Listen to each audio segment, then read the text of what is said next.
Essa manhã eu queria começar com vocês lendo um texto que está em Salmos. Você trouxe Bíblia, por favor. Você abre aí.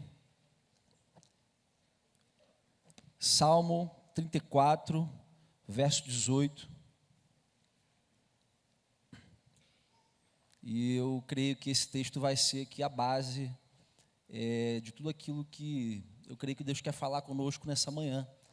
Inclusive, eu queria deixar aqui claro para vocês que o que eu vou falar aqui nessa manhã, eu quero falar um pouco sobre quebrantamento, né? Evidências de um coração quebrantado, porque muitas vezes falando sobre quebrantamento, a gente fala muito sobre isso, né? Que a gente quer ser gente quebrantada, a gente quer ter um coração quebrantado, mas às vezes a gente não sabe nem muito bem como entender isso, né? O que é isso na prática, né? O que demonstra isso em nós? E eu gostaria muito, de verdade, que o Espírito Santo ele nos revelasse mais esse assunto nessa manhã. E que, de fato, a gente pudesse sair aqui desse lugar com o nosso coração totalmente rendido ao Senhor. Amém? Eu gostaria que a gente saísse desse lugar hoje diferente de como a gente entrou. Então, eu creio, em nome de Jesus, tá? Que o Espírito Santo, ele vai falar com vocês e vai falar comigo também. Quando a gente fala aqui na frente também... A gente não fala aqui porque, né, sei lá, porque é melhor, porque está numa condição diferente, não. A gente fala porque, de alguma forma, que a gente não sabe explicar, né, Deus nos usa também, né? Deus usa pessoas imperfeitas. E eu estou falando aqui contigo, de verdade, com temor, tremor, tá? Porque acho que, no meio desse assunto, eu sou o primeiro. Olha, eu não sou um cara quebrantado para falar contigo sobre quebrantamento. É uma busca, tá? Que eu tô nessa busca, eu estou buscando ter esse coração quebrantado, mas eu não sou essa pessoa quebrantada. Se você perguntar para minha esposa, né, ela vai te falar bem, né, e ela sabe que eu não sou quebrantado ainda, mas eu estou buscando isso de verdade, queridos, em nome de Jesus. E eu também gostaria que essa fosse a tua busca, teu anseio, amém? E o que está dizendo aí Salmo 34, verso 18, não 8, verso 18. Eu estou aqui com a NVT aberta, diz assim, olha, o Senhor está perto dos que têm o coração quebrantado e resgata os de espírito oprimido. A gente pode repetir em nome de Jesus? Vamos repetir juntos aqui, olha. O Senhor está perto dos que têm o coração quebrantado e resgata os de espírito oprimido. Talvez, creio eu, o contrário também seja uma verdade. Da mesma maneira que Deus está perto das pessoas que têm um coração quebrantado, talvez Ele esteja distante, né, daquelas pessoas que têm um coração altivo, soberbo, orgulhoso. E essa é a nossa luta, irmãos, diária. Porque mesmo quando a gente inicia, né, o nosso processo, a nossa caminhada com Deus, né, no dia que você rendeu lá a tua vida a Jesus, as coisas não acontecem de forma automática. Amém? Existe todo um processo, né, uma jornada, uma caminhada, e você vai dar passos também. Jesus vai estar contigo, o Espírito Santo vai estar dentro de você, mas você tem coisas que você vai ter que fazer. E uma dessas coisas, talvez a principal delas, é se humilhar. Acho que esse tem sido uma palavra, né, que eu tenho ouvido muito esses últimos meses, anos, né? Meu pai, na verdade, tem falado muito sobre isso já há algum tempo. E recente nós ouvimos uma pregação onde um homem falou que toda humilhação vem de Deus. E, de verdade, no primeiro momento aquela afirmação me chocou um pouco, mas eu hoje acredito verdadeiramente, queridos, que toda humilhação vem de Deus. Só que essa afirmação é um pouco pesada, né? Assim, ó, toda humilhação vem de Deus. Você consegue crer nisso? Amém? Tem certeza? Porque se toda humilhação vem de Deus, toda ela, todinha, né? Então tem coisas que a gente está vivendo e que a gente está colocando a culpa, sei lá, na esposa, né? Está colocando a culpa no patrão, está colocando a culpa em alguém, mas que na verdade não é culpa de nenhum deles. A culpa, né, entre aspas, é do Senhor. Ele próprio está ali, né? O quê? Te humilhando, te quebrantando, usando, né, ferramentas para te moldar. Então, se a gente de verdade a gente crê nisso, a gente então precisa mudar a nossa maneira, né, de se comportar diante desses desafios. Amém? Nessa manhã eu queria tentar aqui de alguma forma te mostrar algumas evidências para que a gente possa fazer uma autoanálise. Entenda, autoanálise, não uma análise do próximo, tá? Mas uma autoanálise de verdade, assim, que você olhe para você, porque às vezes a gente ouve algumas palavras e a gente fica tentando, né, encaixar, enquadrar pessoas que a gente conhece dentro dessas palavras e a gente esquece que a gente primeiro precisa se enquadrar nisso.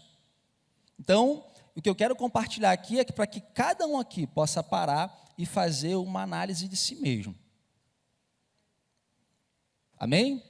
Primeiro, né, a gente tira aquilo que está no nosso olho, para depois a gente ajudar a tirar aquilo que está no olho do irmão.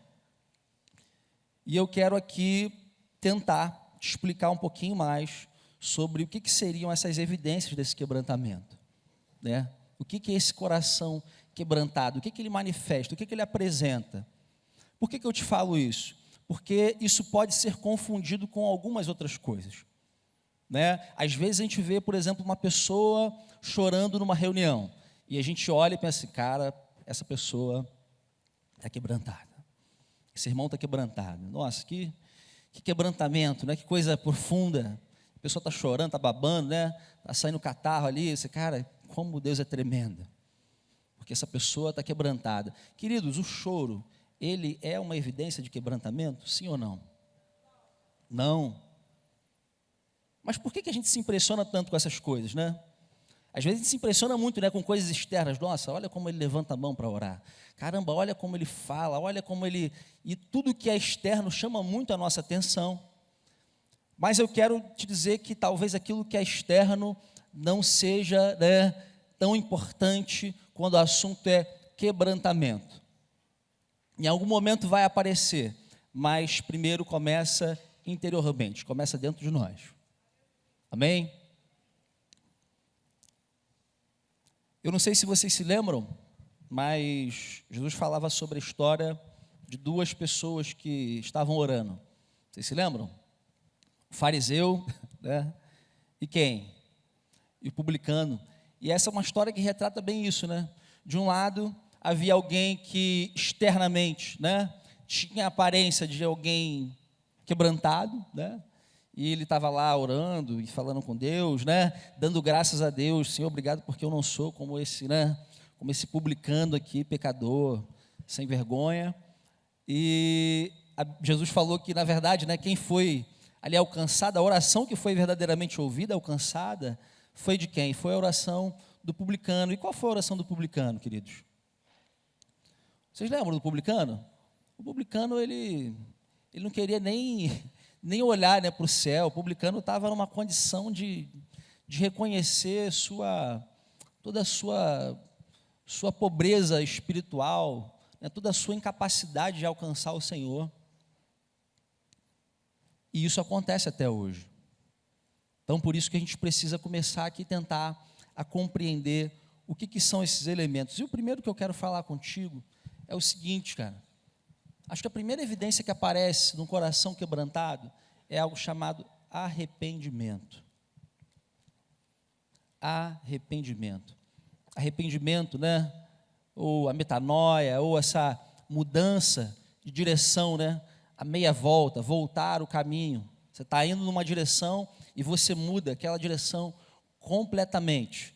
Essa é a primeira coisa que acontece quando o Senhor nos quebranta. Você está indo numa direção na tua vida que você acha que é melhor. Você tomou um caminho que você acha que é um caminho de vida, mas o Senhor sabe que aquele caminho, na verdade, vai te levar para a destruição, para a morte, né? E aquilo ali fica claro para você, fica evidente para você. Deus fala contigo e você, então, não resiste à voz do Senhor e você muda o teu caminho. Você muda a direção, né? Você é prático. Olha, eu vou falar aqui de coisas práticas, tá? Não são coisas que a gente pode ficar teorizando, mas o arrependimento verdadeiro não é apenas dizer estou arrependido e derramar uma lágrima, mas é verdadeiramente mudar o caminho. E o arrependimento, juntamente com ele traz o quê? Ele traz uma coisa chamada confissão. Confissão de pecado. Alguém aqui já confessou algum pecado uma vez? Acho que a maioria, né? É fácil confessar pecado, querido? Não, né? Eu me lembro que uma vez eu já estava casado e eu precisei confessar um pecado. E olha que situação complicada, não era um pecado só meu, né, porque era um pecado também que envolvia minha esposa. E foi uma situação difícil, por quê? Porque quando nós éramos ainda solteiros, estávamos no relacionamento, a gente acabou, né, se permitindo ali um pouquinho mais de intimidade, ali de conhecimento. Infelizmente, algo que acontece com muitos casais que estão no relacionamento. E com a gente, infelizmente, que não foi diferente. Aconteceu, né, algumas coisas que não deveriam ter acontecido. A gente acabou se abrasando, em algum momento se esquentando. Só que o que foi interessante? Eu sabia que aquilo estava errado. Eu tinha plena consciência. Eu falei, cara, isso está errado. Essa não é a vontade de Deus para mim. Mas, naquele momento, o que a gente fez? A gente conversou entre nós. Eu pedi perdão para ela me pediu perdão, e aquela história, então, morreu, acabou. E eu te pergunto, acaba assim a história? É assim que se encerra um caso como esse? Sim ou não? Não, né? Mas, para nós foi daquele jeito. A gente, sei lá, a gente não tocava mais naquele assunto. Né? A gente simplesmente, é como se aquilo nunca mais tivesse, né? Nunca tivesse acontecido. A gente não conversava sobre aquilo. Até que um dia, eu não sei te explicar como, porque eu estava no meu quarto, eu estava num lugar, num quarto da casa, um cômodo da casa, tendo lá meu tempo com Deus, minha devocional, e eu ouvi claramente o Espírito Santo dizendo assim: olha, você precisa confessar esse teu pecado para uma outra pessoa, que não seja, né, a tua esposa que estava ali envolvida contigo nessa situação. Já haviam se passado acho que 3 ou 4 anos, se eu não me engano. Eu falei, caramba, aquilo me envergonhava, sabe, irmãos? Eu não havia confessado aquilo ali exatamente por causa de medo, por causa de vergonha. Eu ainda não era casado. Falei, caramba, eu vou confessar esse negócio. Alguém vai dizer, tá vendo, não está pronto para casar ainda, e tal, e tal. E eu não queria que ninguém se metesse na minha vida naquele nível. Então, o que eu fiz? Eu guardei, né? Eu escondi, eu ocultei. E foi uma coisa ruim, foi uma coisa terrível. Porque aquilo ali depois, de algum momento, né? Eu lembro que naquela manhã aquilo veio com um peso tão grande no meu coração. E a gente já trabalhava com jovens, eu falei, cara, eu acho que eu nunca vou conseguir ajudar um jovem de verdade. Imagina, alguém que entra num relacionamento, esse vai ser um assunto que eu nunca vou poder abrir com liberdade. Por quê? Porque ninguém sabe do que aconteceu de verdade. E aí, sabe o que aconteceu? Aquele peso veio no meu coração. Era de manhã cedo, eu acordei minha esposa e falei assim, Yasmin, cara, desculpa de acordar, mas tem algo aqui no meu coração que, mano, cara, a gente precisa andar essa história. A gente precisa andar esse assunto. E por mais que para alguém aqui pareça uma coisa boba, né, porque é uma coisa que a maioria das pessoas fazem, cara, olha, para o Espírito Santo não tem nada de bobo nisso. Você não sabe como isso ofende o coração do Senhor. Você não sabe como isso entristece o coração de Deus. E naquele momento, a tristeza veio sobre o meu coração, eu fiquei mal, fiquei triste, cara, glória a Deus, que da mesma forma Yasmin também teve a disposição de andar, falou, cara, amém, vamos lá, na minha época, cobertura Rafael Maron, eu liguei para ele e falei, Rafa, eu preciso ir na tua casa, eu preciso abrir meu coração contigo, cara, eu preciso voltar contigo numa história que aconteceu lá atrás, e ali, gente, a gente partiu para lá, ele até ficou preocupado, achou que, sei lá, tinha acontecido algum problema, de repente uma ligação de uma, eu falei, cara, vou ir na tua casa agora. E foi assim que eu aprendi, tá, queridos? Eu aprendi que quando a gente tem algo para confessar, a gente não pode ficar se demorando, enrolando, né? Aí a coisa só vai ficando mais difícil, a confissão vai piorando. Então, se você tem algo para confessar, cara, já liga para a pessoa, querido, olha, eu tenho algo aqui para te falar, tá? E eu estou indo aí, ou quando a gente se encontrar pessoalmente, eu quero abrir meu coração contigo.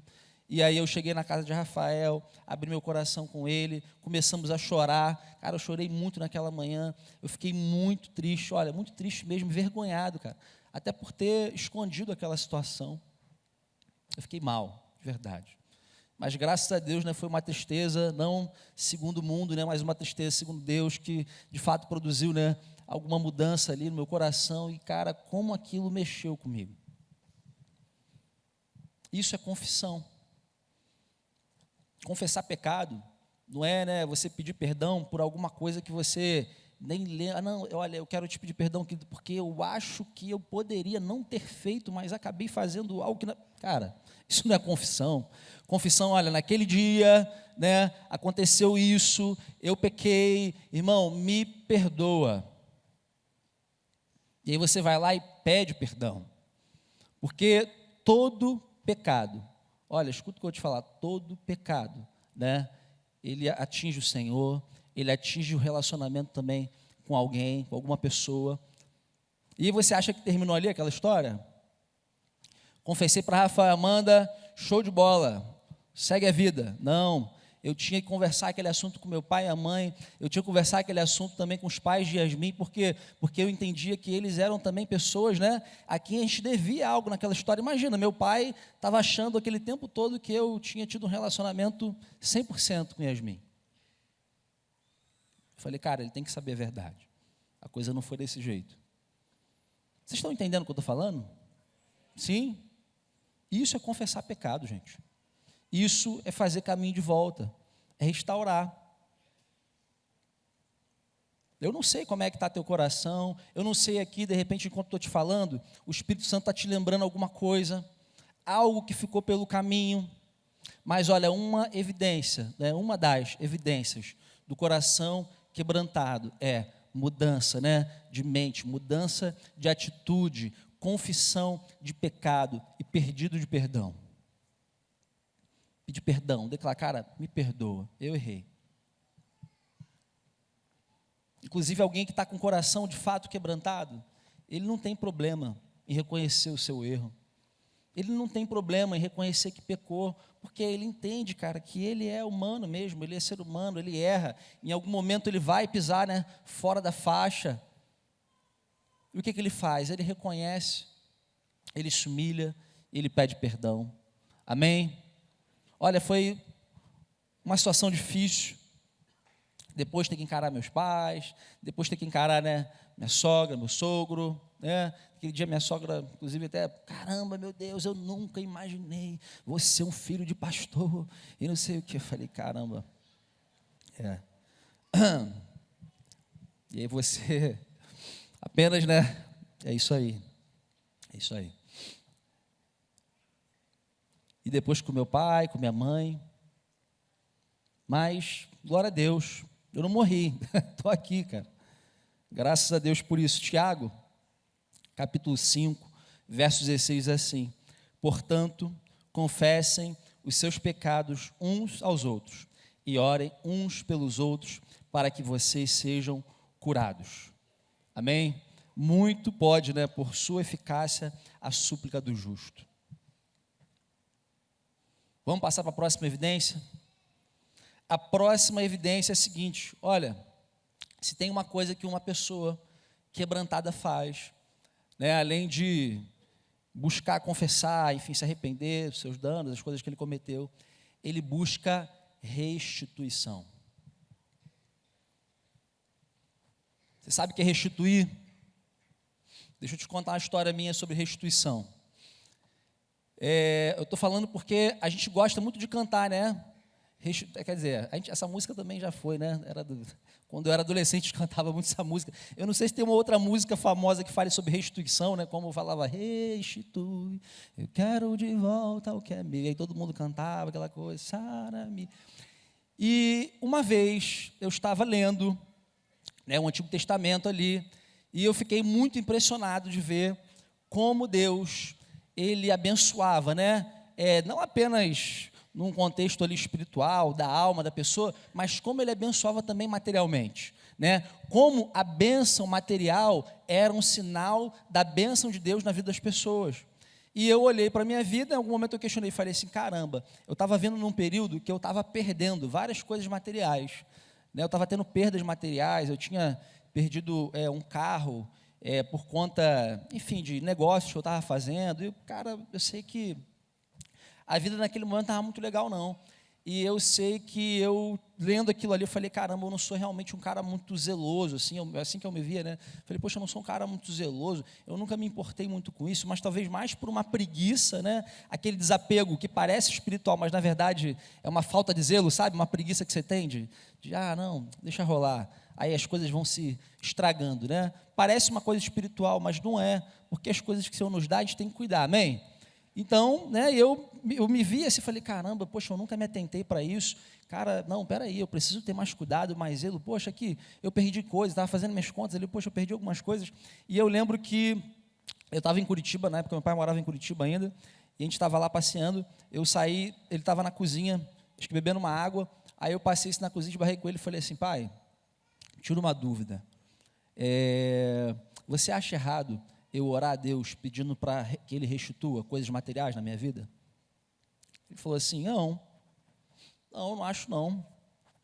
Eu só acho uma coisa, que antes de você pedir a Deus restituição da tua vida, você precisa primeiro avaliar se existe alguma coisa que você precisa restituir a alguém. E aí o que você acha que aconteceu? Aquilo veio como um golpe, né? Um duro golpe. Falei, cara, por que eu fui ter essa conversa com ele? Por que eu fui tocar nesse assunto? Podia deixar isso para lá.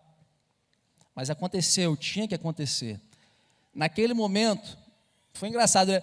Olha, por 2 segundos eu falei, cara, o que ele está falando? O que eu tenho para restituir com alguém? Mas no 3º segundo eu já estava lembrando de tudo. E eu lembrei, sabe o que eu lembrei? Eu lembrei que eu devia um irmão, cara. Eu devia um irmão algo em torno de, sei lá, uns 40, 50 mil reais. Agora eu não lembro exatamente o valor. Mas eu devia, cara, esse irmão. E sabe o que é pior? Olha que coisa terrível. Esse irmão, ele me deu uma condição assim, ele falou assim, cara, você não precisa tentar me pagar assim, tipo, agora e tal. Olha, faz o seguinte, olha a bondade, tá, do coração desse irmão. Ele falou assim, olha, me passa aí o que der. Ó, se o que der para você é 50 reais por mês, 50 reais por mês. Eu falei, caramba, o irmão está solto mesmo, o irmão está tranquilão, né? Eu agradeci, obviamente, né? Mas o que você acha que eu fiz? Passei 50 reais por mês? Não, eu fiquei pensando em maneiras de, não, por 50 é muito pouco, eu tenho que pagar mais, eu tenho que pensar em alguma coisa. E aí o mês ia passando, né? Aí passou um mês, passou 2 meses, 3 meses, 4 meses, 5 meses, cara, passou, sei lá, 1 ano. E eu ficava preocupado, falei, cara, se algum momento eu encontrar esse irmão em algum lugar, como é que vai ser, né? Eu ficava sem graça. Às vezes ele me ligava, cara. Ele não é do nosso contexto aqui, às vezes ele me ligava. E aí, Daniel, tudo bem? Tudo bem, irmão, tudo bem. E aí, como é que estão as coisas? Estamos indo. Não, né, só para saber, tem alguma posição, alguma coisa sobre aquele valor? Rapaz, eu estou vendo aqui uma forma de pagar você e tal. Não estava vendo nada, entende? Eu estava dando desculpa, cara, esfarrapada. Porque se eu quisesse pagar, eu já poderia ter começado a pagar aquele cara. E o que aconteceu, irmãos? Naquela manhã fatídica lá que eu iniciei aquele assunto com meu pai, o Espírito Santo, no caminho para o quarto para encontrar com Yasmin, na hora veio uma ideia, falei assim, olha, pega esse carro que você está, que eu já tinha feito uns rolos de carro, eu troquei um carro pelo outro, fiz uns rolos, cara, tem umas histórias malucas na minha vida, só a misericórdia de Deus. E aí eu fiz um rolo doido com o carro, eu estava com um carrinho lá, bacana, e na hora assim veio, cara, eu vou pegar esse carro, vou torrar ele, vou pegar esse dinheiro e vou dar para esse irmão, e acabou. A gente estava com Laura, ainda era pequena, eu falei, sei lá, a gente anda de BRT, a gente, né, dá nosso jeito, pega táxi, sei lá, dá um jeito, pede carona para os irmãos, mas eu vou pagar essa dívida. Cheguei no quarto, abri com Yasmin, né, e aí a importância de novo, cara, da Yasmin na minha vida, né, e Yasmin nesses momentos, ela nunca dando para trás, nunca atrapalhando o caminho, né, quando eu falei com ela da ideia, eu falei, cara, eu quero pegar o carro, eu quero vender, quero pagar esse irmão, na hora ela falou assim, amém, estou contigo. Eu falei, cara, ela não poderia ter resistido, né, um pouquinho, assim, não, eu não estou com paz sobre isso, né, não é bem assim, mas não, ela falou, cara, amém, se é isso aí, beleza, vamos lá. Cheguei no Rio de Janeiro, a gente tinha saído para passear ali, era perto da virada de ano, eu sei que dia 31, no dia 2 de janeiro, que dia 1º, né, tá tudo fechado, olha, dia 2 de janeiro, fui numa agência, peguei o carro, falei, amigo, vocês estão comprando carro? Ah, a gente está comprando carro. Quanto você paga nesse carro? Tanto. Espera aí, peguei o telefone, liguei para o irmão, falei, irmão, é o seguinte, olha, estou aqui no meio de uma negociação, nem falei o que era, porque uma outra vez ele ficou constrangido quando eu comentei sobre a possibilidade de liberar um carro para ele. Falei, olha, estou aqui no meio de uma negociação, é o seguinte, você aceita X? Eu não lembro quanto o cara pagou. Falei, você aceita para a gente encerrar aquele assunto, morrer? Ele falou, cara, com certeza. E ele ficou muito feliz, cara, irmão. Imagina, 2 de janeiro, você recebe uma ligação, né, dizendo que aquela dívida ela vai ser paga. Não é benção isso, gente? Pô, bem no início, né, janeiro, tem um monte de coisa para pagar lá, IPVA, um monte de coisa.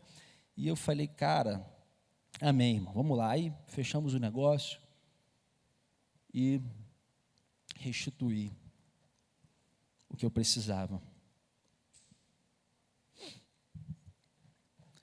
Lucas 19, 8, capítulo 19, verso 8 diz assim: Zaqueu, por sua vez, se levantou e disse ao Senhor: Senhor, eu vou dar a metade dos meus bens aos pobres, e se extorquir alguma coisa de alguém, vou restituir 4 vezes mais. Eu falei que ia falar aqui com vocês de coisas práticas, né? Isso é prático.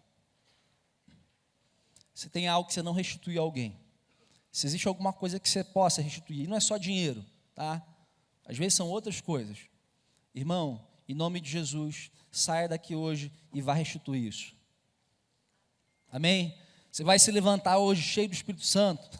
Você vai sair desse lugar e você vai restituir a quem você deve. Por quê? Porque, cara, essa é a vontade de Deus.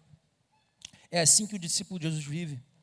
Assim que a gente glorifica o Senhor, cumprindo, né, toda a vontade dele, fazendo aquilo que é justo. E sabe o que é legal sobre essa história? Essa história não terminou assim. Eu não fiquei sem carro. Fiquei um tempo sem carro, mas depois eu fui abençoado, depois eu ganhei um carro. Um carro até melhor do que aquele que eu precisei perder, renunciar. É sobre isso que eu estou falando contigo. É sobre a gente confiar em Deus no nível que a gente vai se apoiar e confiar plenamente na palavra dEle, mesmo que a palavra dEle gere algum dano para nós naquele momento. Porque, né, como eu falei, a confissão de um pecado gera isso, gera um dano, né, uma vergonha, e às vezes até um outro tipo de dano também, né, eu não sei qual, às vezes a situação que a pessoa entrou, tem muita coisa envolvida ali naquela história, naquele pecado, né, uma restituição às vezes envolve coisas que você precisa perder, mas o reino de Deus é sobre isso, amém?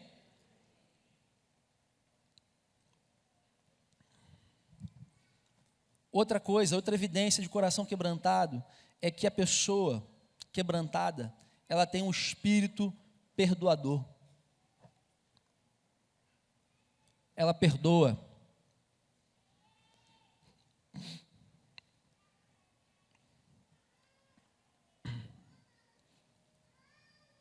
Mateus 18, 34, 35, do verso 34 a 35 diz assim, olha, e indignando-se o Senhor, entregou aquele servo aos carrascos, até que ele pagasse toda a dívida. Olha, assim também o meu Pai que está no céu fará com vocês, se do íntimo não perdoarem cada um ao seu irmão.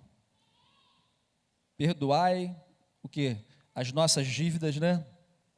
Assim como perdoamos quem? Aqueles, né, que nos têm ofendido. Isso Jesus ensinou na oração do Pai Nosso. Olha que coisa interessante, Jesus está colocando, né, condicionando, tipo, olha, que o nosso nível, né, de receber o perdão seja no mesmo nível que a gente se proponha a perdoar a quem nos ofendeu. Olha como esse tema é um tema sério. E como às vezes a gente guarda rancor das pessoas, né? Porque, irmãos, é difícil perdoar. Olha, talvez perdoar seja até mais difícil do que pedir perdão em algum momento. Porque, caramba, às vezes, né, o dano que aquela pessoa te cometeu, eu fico pensando num pai que precisa perdoar né, o assassino, por exemplo, do seu filho, ou o assassino de sua esposa, ou de alguém que ele amava, cara, não tem mais como restituir aquilo. E ainda assim, a palavra para essa pessoa é: perdoe.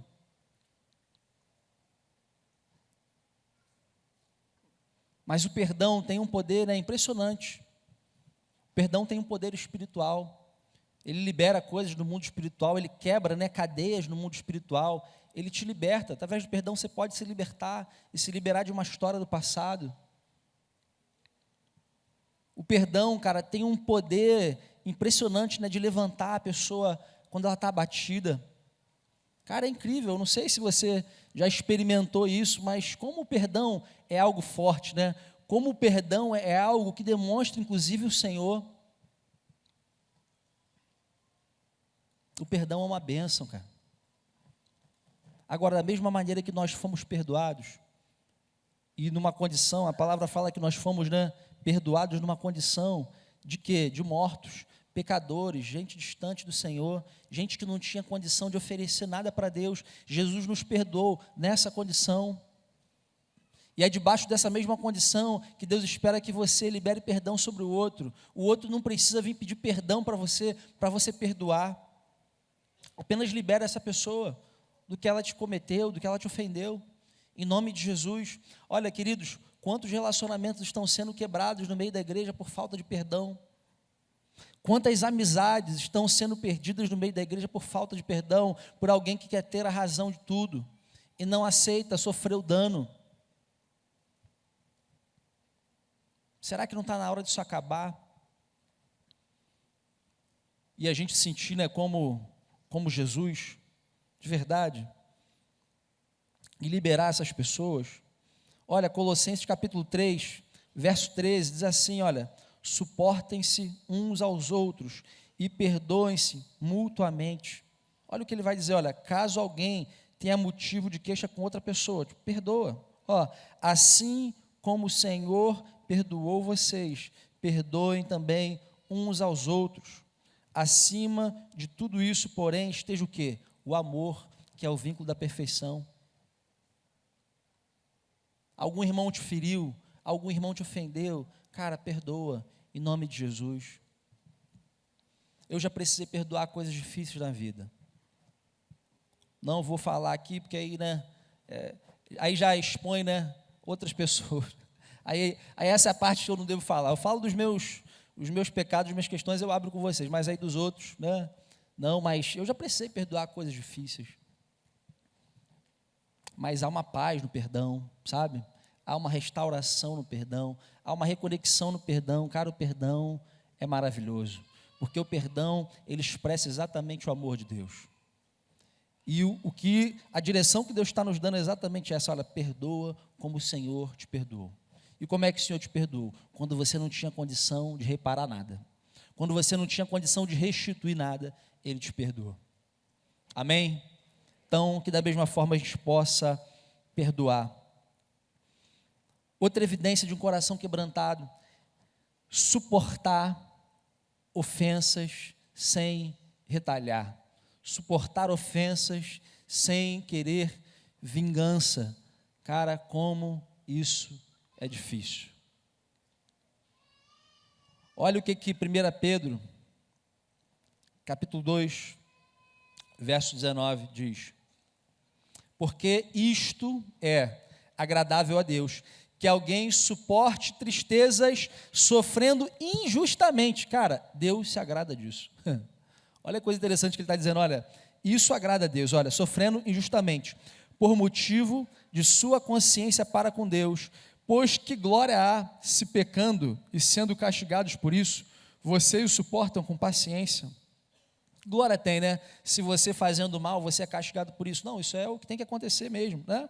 Se, entretanto, quando praticam bem, vocês são igualmente afligidos e o suportam com paciência, isso é agradável a Deus, porque, agora olha que parte forte, porque para isto mesmo vocês foram chamados.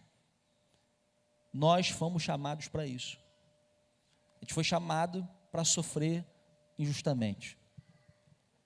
Cara, isso é muito difícil, gente. Só um coração quebrantado, só uma pessoa cheia do Espírito Santo suporta injustiça de boa. Ele está dizendo que a gente foi chamado para isso. Pois também Cristo sofreu no lugar de vocês, deixando exemplo para que vocês sigam os seus passos. E agora olha que coisa maravilhosa. Ele não cometeu pecado, nem foi encontrado engano em sua boca, pois ele, quando insultado, não revidava com insultos, quando maltratado, não fazia ameaças, mas se entregava àquele que julga retamente.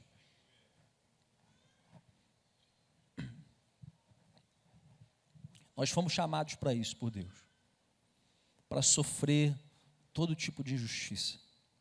E de alguma forma o nome do Senhor ser glorificado dessa forma, querido. Olha, se Jesus, que não teve pecado nenhum, se entregava àquele que o julga retamente, quanto mais cada um de nós que pecamos todos os dias, precisamos nos entregar àquele que julga retamente todos os dias.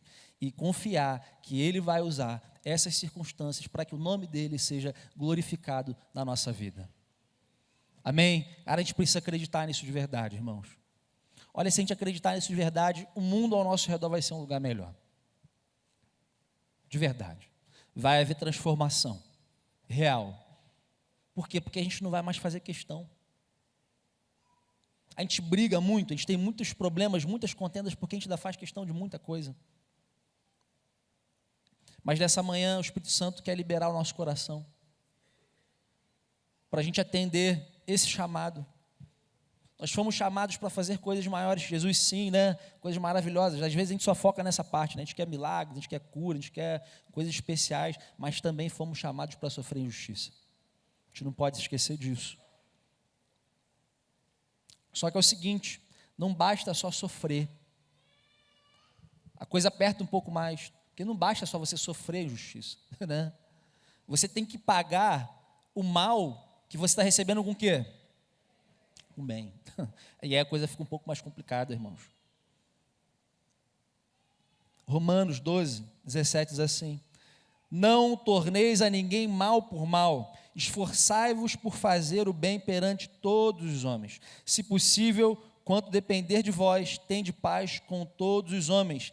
Não vos vingueis a vós mesmos, amados, mas dai lugar à ira, porque está escrito: a mim pertence a vingança, eu é que retribuirei, diz o Senhor. Pelo contrário, se o teu inimigo tiver fome, dá-lhe de comer.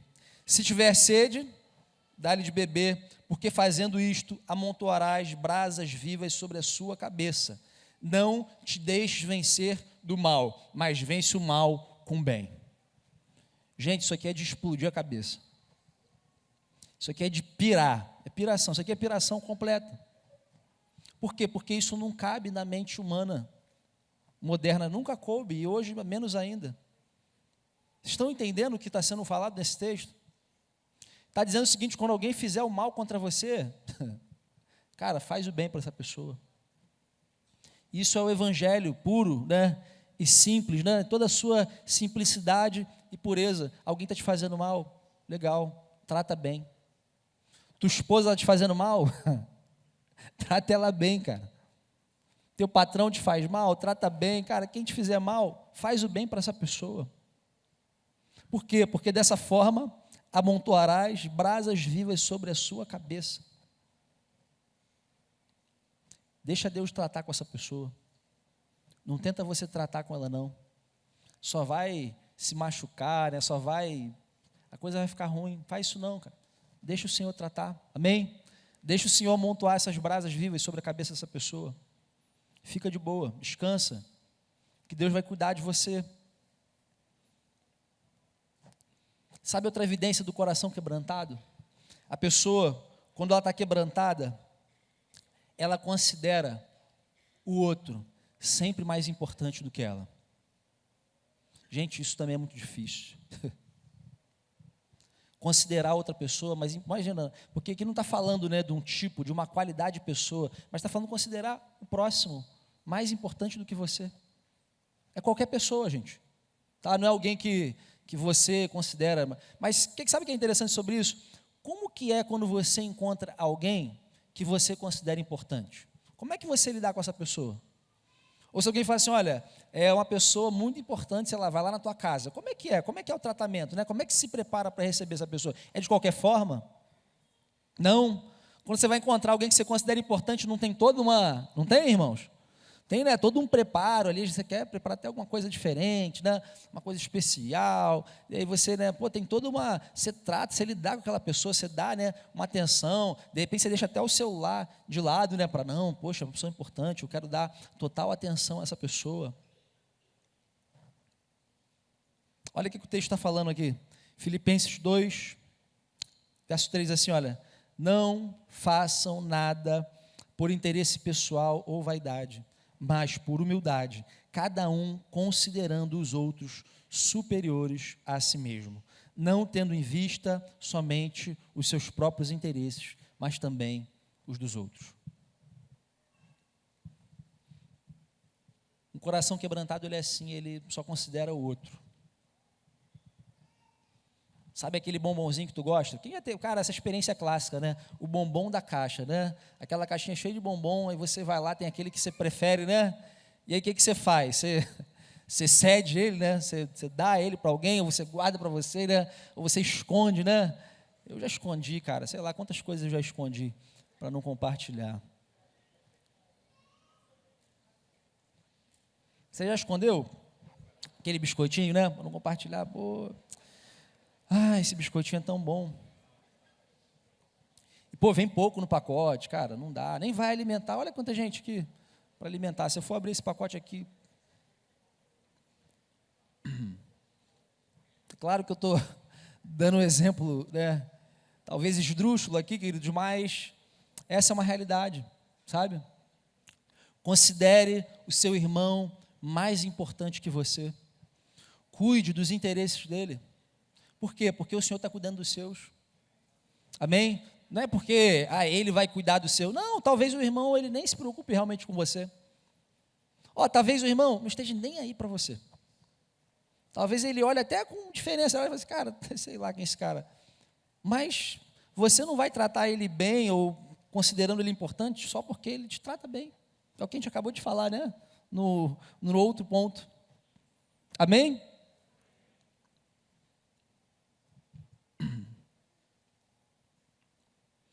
Outra coisa que o quebrantado ele faz, olha, o quebrantado, ele obedece imediatamente.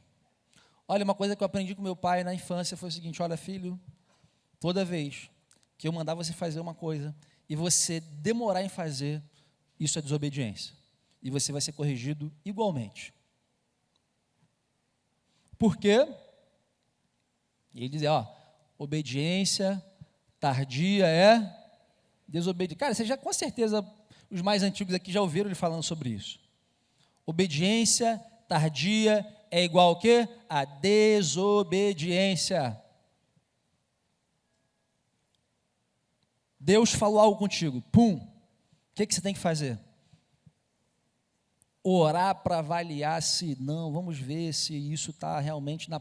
Cara, às vezes é uma coisa clara. Eu não estou falando de coisas não, estou falando de coisas claras. Você tem que ir lá, porque você está com o teu coração fechado com o irmão, vai lá e anda lá com ele, cara, abre teu coração, conversa, reconcilia. Cara, tem pessoas que levam semanas, meses para fazer isso. Sério, irmão, eu não consigo entender. Isso eu não entendo. De verdade, cara, isso não tem nenhuma coerência com o reino de Deus, bíblica, não tem.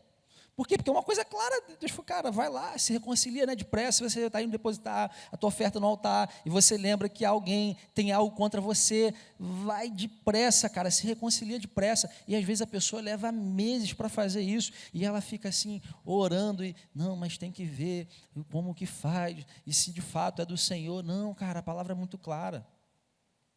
Se você sabe que tem algo contra você, vai lá e descobre o que foi. Numa conversa, gente, se resolve às vezes um monte de coisa, se tira várias impressões, né? De às vezes conclusões que foram tiradas de forma indevida. E uma pessoa quebrantada, o que ela faz? Cara, ela obedece de imediato, porque ela não tem mais nada a perder, já foi, ela já rendeu tudo ao Senhor, amém? ela não está preocupada com mais nada, cara, ela só quer obedecer. Deus falou, amém, vamos lá cumprir esse negócio. Por quê? Porque mais importa fazer a vontade de Deus, cara, do que a minha própria vontade. E uma última coisa, para a gente terminar esse tempo. Vocês lembram que eu falei que é para a gente avaliar, né? De fazer uma autoanálise aqui do nosso coração diante dessas coisas. Eu quero terminar te dizendo uma última coisa que é uma evidência de um coração quebrantado e às vezes passa desapercebido. Sabe o que é? Uma pessoa quebrantada, quando ela está quebrantada de verdade, assim, quando ela está no Senhor ali, humilhada, quando ela está no azeite, quando ela está no manto, né? Como alguns gostam de dizer, cara, essa pessoa, ela não vai se estressar quando os planos dela saírem, não se cumprirem. Quando aquilo que ela está planejando, né, não se cumprir do jeitinho que ela idealizou, ela não vai ficar irritada. Ela não vai se estressar, ela não vai querer bater em alguém, ela não vai querer sair chutando tudo, xingar os outros.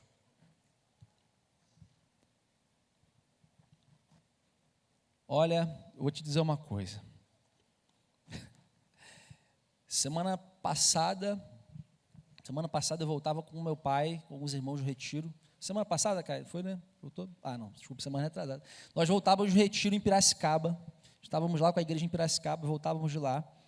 E eu me lembro que eu tinha falado alguma coisa com Yasmin assim, tipo, ai, poxa, né, caramba, vai ser tão bom quando se encontrar, né, pô, que legal, e tal, que bênção, pô, vamos fazer alguma coisa junto e tal, bebê, aquela coisa, né, que você fica ali idealizando, pô, está aqui distante, estou com saudade de você, não sei o que e tal. E aí, né, um plano maravilhoso para chegar em casa, as crianças já estão dormindo, né, ai, que bênção, pô, legal, são 4 crianças, aí você pensa, pô, todo mundo dormindo, pô, que bênção, show de bola, Arthur agora já deita, já dorme lá a noite toda, cara, que coisa maravilhosa.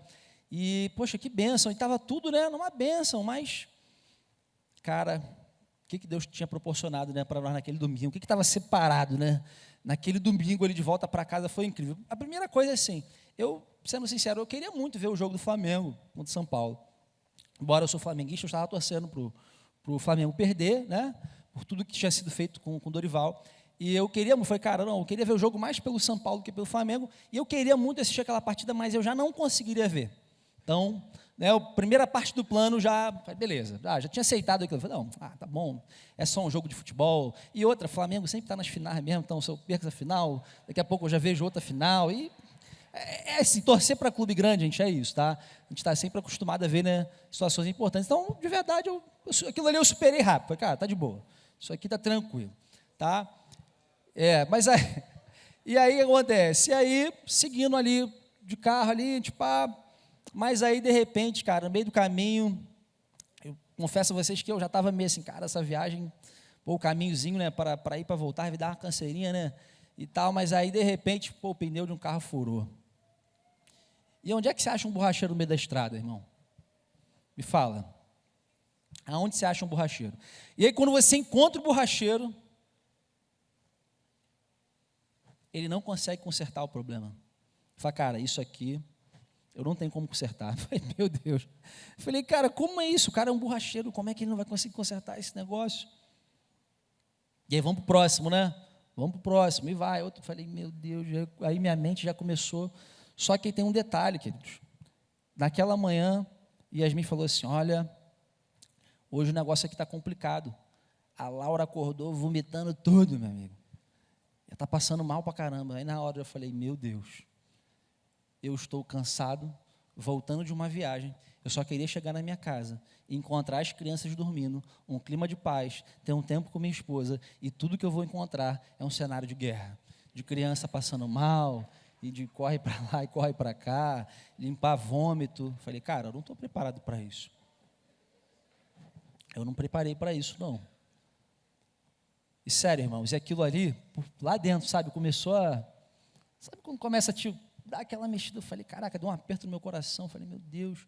E aí agora esse negócio do pneu, eu falei, caramba, onde é que a gente vai encontrar um borracheiro? Aí encontramos o borracheiro, o cara não conserta o problema, e beleza, vamos para o próximo borracheiro então. Aí avançamos um pouco mais, encontramos um borracheiro, o cara estava dormindo dentro de um buraco, assim, num lugar esquisito. Meu pai fez assim, gritou, aí ele apareceu, o cara, graças a Deus, a gente não entendia, né, o que o cara falava.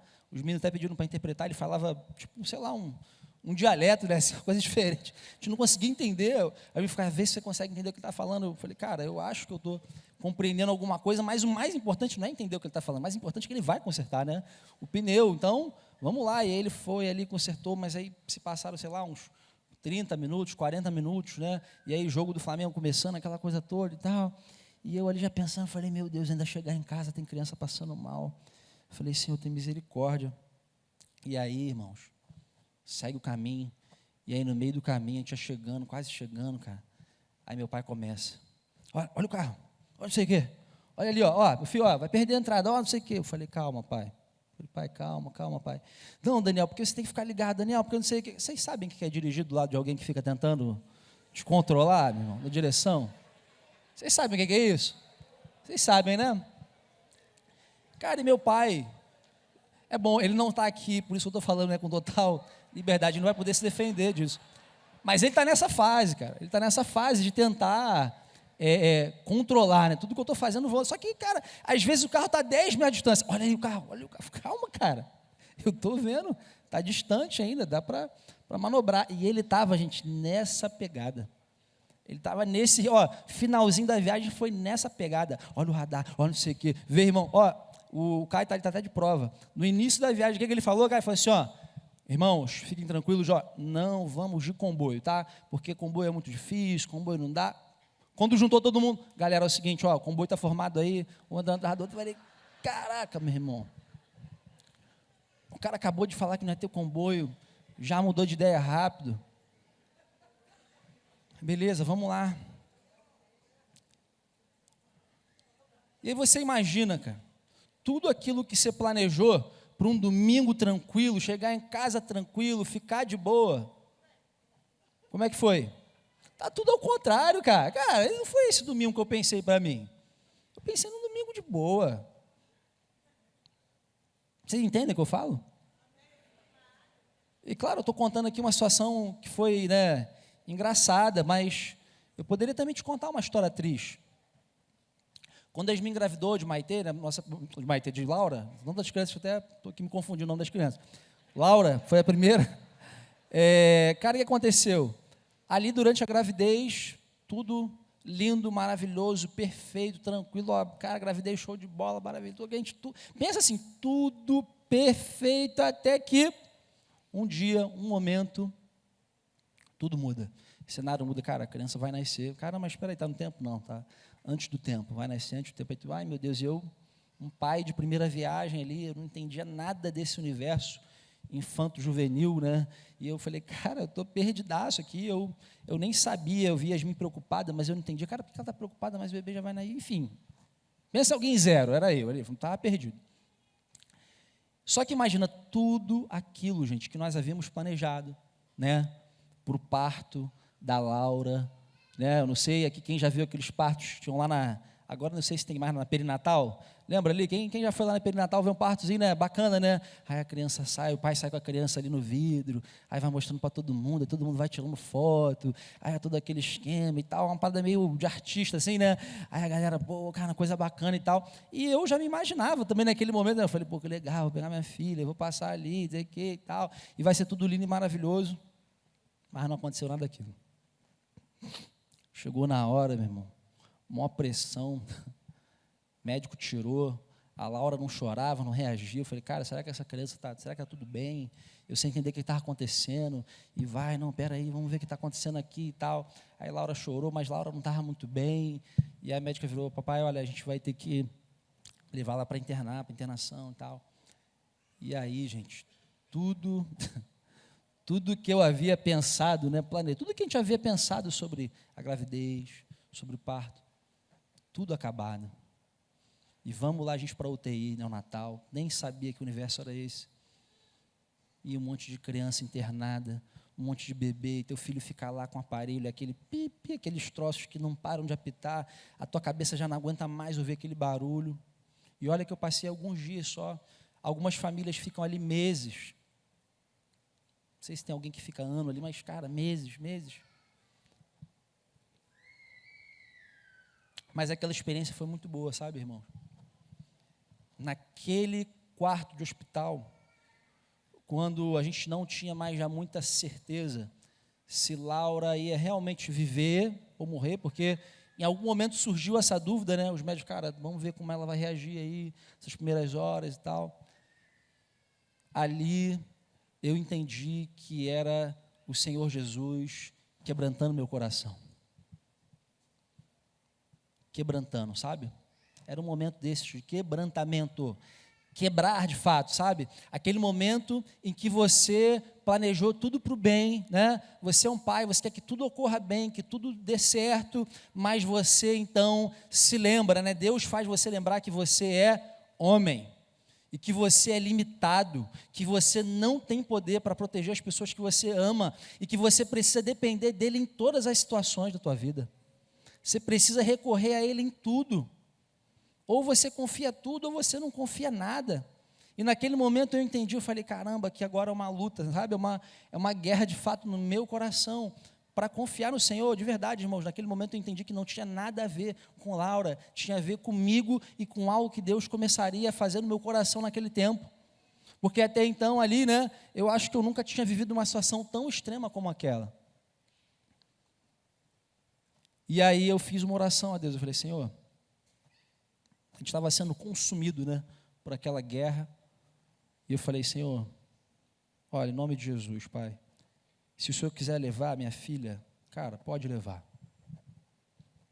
Eu não vou ficar de mal, eu não vou ir contra o Senhor, eu não vou deixar de acreditar, eu não vou dizer agora que eu sou ateu, eu vou confiar, eu vou me alegrar e eu vou seguir com o Senhor. Mesmo não compreendendo, mas eu sei que algum dia eu vou entender esse negócio. Fiz essa oração, junto com essa oração, veio uma paz que excede todo entendimento, né? Que guarda a mente e o coração. Gente, veio uma paz, de repente, aquela guerra que estava dentro de mim me consumindo, eu fiquei em paz, eu fiquei de boa, eu fiquei tranquilo, né? E aí compartilhei com eles, sério, gente, era outro momento, outro coração, eu estava em paz, cara. Falei, cara, que coisa especial. No meio, né, da guerra ali, eu falei, gente, eu estou bem. Como é que explica um negócio desse? O Senhor estava me quebrantando, porque o Senhor estava me levando para Ele. E é isso que o Senhor quer fazer conosco essa manhã.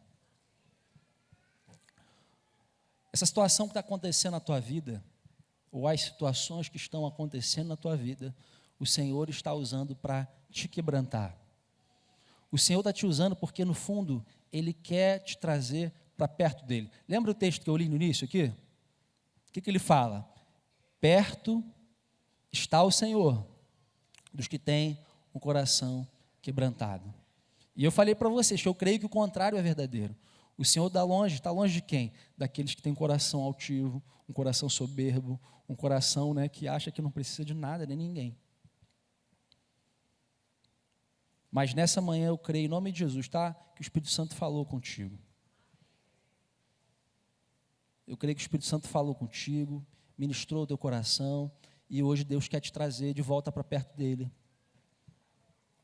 E Ele está usando essas situações, hoje Ele queria te lembrar isso, falar, meu filho, olha, sou eu, não é ninguém, sou eu que estou quebrantando, eu que estou tocando, eu quero você perto de mim. E por isso que, irmãos, a gente precisa aproveitar todas as oportunidades que a gente tem para se humilhar. Porque se tem uma coisa que a gente pode fazer nesse processo, é o quê? É se humilhar. Se existe algo que a gente consegue fazer nesse processo, é se humilhar e falar, Senhor, eis-me aqui, pode me moer, né? Pode me bater, pode me quebrar, cara, eu confio em Ti. Vamos ficar de pé em nome de Jesus?